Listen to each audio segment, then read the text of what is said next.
আপনি এত টাকা কই পাইলেন? বিষ খাওয়ার জন্য আমায় 50 টাকা দিছিল, ওইটা দিয়ে তোমার জন্য লেসিটা কিনছি। আপনার আম্মা কি নিত্যে নিত্যে বিষ খায়? বিষ আমার খুব পছন্দের খাবার, তাই খায় না, আব্বারে ডর দেখায়। আমগো ঘরে সব সময় বিষ খায়। আচ্ছা পুতুলি, তোমার কি সব পছন্দ হয়েছে?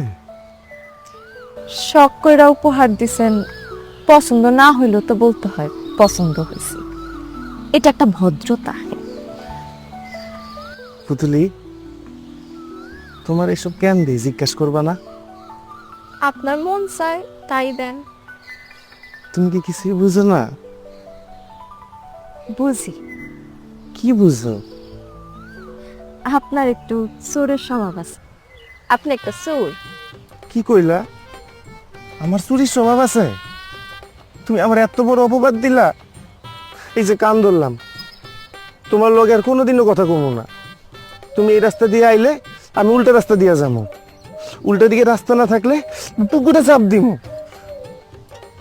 ঠিক আছে, আপনি পুকুরে ঝাঁপ দেওয়ার আগে আমার একটু বইলেন, একটা কলসি কিনা দিন, গলায় বাইন্ধা তারপর ঝাঁপ দিয়ে।